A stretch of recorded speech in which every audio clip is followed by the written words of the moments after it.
MrBeast flying economy was the first moment people started raising an eyebrow. Not because there's anything wrong with flying economy, but because this is the guy who casually buys private islands and gives away Lamborghinis for fun. Seeing him squeezed into an armrest fight felt off. At the time, it looked like a random moment. In hindsight, it feels like the beginning of something much bigger.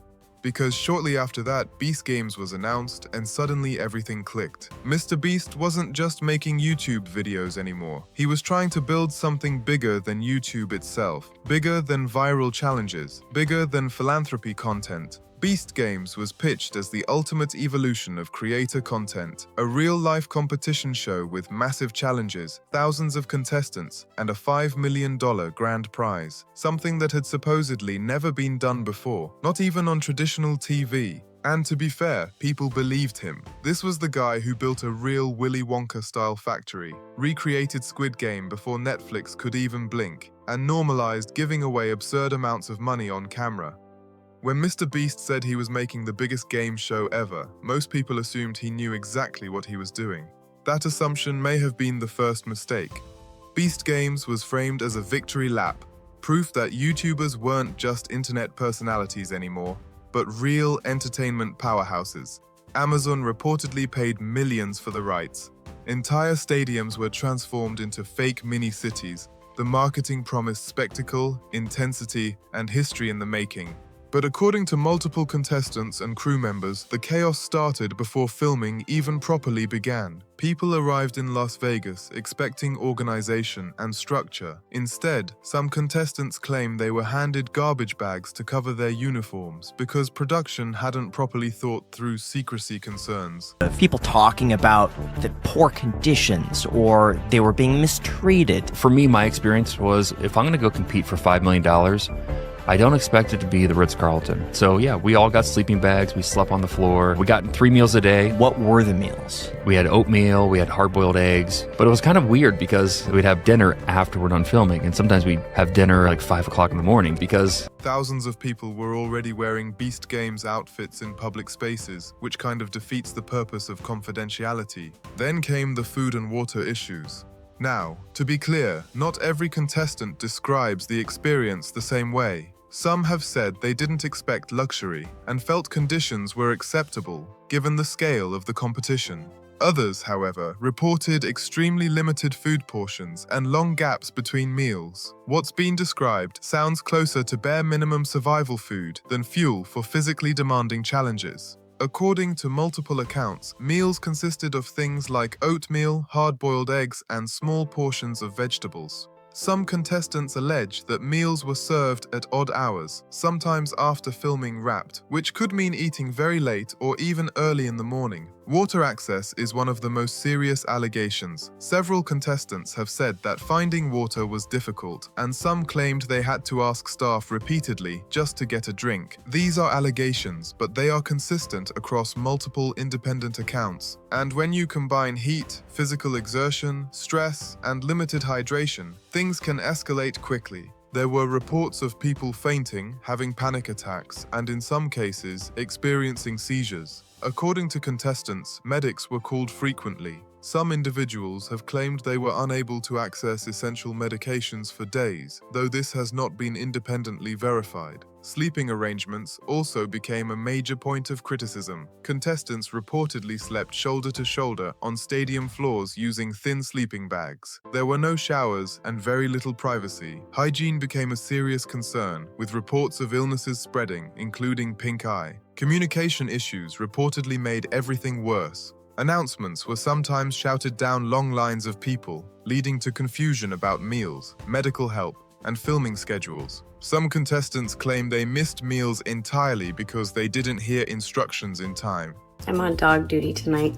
Alright, so this isn't quite the video I thought I'd be filming today, but apparently the first video I made about MrBeast and his Beast Games is being suppressed and restricted on TikTok as of today. If you hadn't seen that video, it is still up on my YouTube and Twitter, but it had around 11 million views on TikTok. I was simply telling one of the contestants' stories who talks about what appears to have been a very dangerous and mismanaged set. The video I posted is now only viewable in the US. It is blocked in every other country. I have not received an email from TikTok explaining why this happened. As of right now, someone is trying to silence me. I'll let you guys try and guess who would do something like that. So I'm here to tell all of you that I will continue to talk about people's experience on Beast Games because I am genuinely concerned about their safety and well. Then there were the challenges themselves. Several participants described them as chaotic and, at times, unsafe. There are allegations that safety protocols were unclear or insufficient, leading to people being trampled or injured during high-speed challenges. Some women reported being knocked over or tackled by male contestants running at full force. Injuries like sprains, broken noses, and concussions were allegedly treated as minor inconveniences in the rush to keep filming. Crew members also reportedly faced long hours and unsafe working conditions. There were claims of set pieces collapsing and general disorganization behind the scenes, though again, these are based on reports rather than official investigations. After Beast Games wrapped, even MrBeast himself acknowledged that some of his recent content hadn't met his own standards. He tweeted that he felt his newer videos weren't as good as he wanted them to be, and promised to go into ultra grind mode to make his best content yet. That promise hit differently for people who had already heard about the behind-the-scenes chaos. Around the same time, creators like Rosanna Panzino began amplifying stories from contestants and crew members who felt mistreated. She reportedly received hundreds of messages describing unsafe and mismanaged conditions. Once screenshots, videos, and first-hand accounts began circulating, the situation became harder to dismiss as simple misinformation. Legal action followed. Multiple lawsuits were filed alleging unsafe work conditions, medical negligence, emotional distress, and wage violations. These are ongoing legal matters, and no final rulings have been made, but the fact that lawsuits exist at all raised serious questions. What made the situation feel especially ironic was the budget. Beast Games was reportedly a $100 million production, yet according to allegations, it struggled to provide basics like water, food consistency, proper sleeping arrangements, and secure storage for personal belongings. When the show finally aired, reviews were brutal. Critics described it as hollow and dystopian, focused more on suffering than spectacle. Some outlets called it shallow and uncomfortable to watch. MrBeast responded by saying it was sad that something so many people worked hard on received such negative feedback. But that response didn't really address the deeper concerns. Traditional Hollywood productions have unions, safety regulations, medical teams, and established protocols. Beast Games, according to many involved, felt like a massive production without the infrastructure to support it. Instead of slowing down after that backlash, MrBeast moved on to Beastland. Beastland was marketed as a fan experience, a real-world extension of the MrBeast universe. Bright colors, oversized props, games, merch, and appearances by popular creators. On the surface, it looked like a YouTube thumbnail turned into a theme park, but the location raised eyebrows. Beastland was built in Saudi Arabia, a country with strict filming laws, heavy censorship, and a documented history of labor exploitation involving migrant workers. It's important to note that there is no public proof that Beastland workers were mistreated. However, critics argue that building a temporary mega attraction in that environment raises ethical questions by default. Visitors reported strict rules: no professional cameras, no re-entry, automatic consent to being filmed. Guests could reportedly face fines or be forced to delete footage if they recorded the wrong thing. That's a strange choice for a creator whose entire brand is built on filming everything.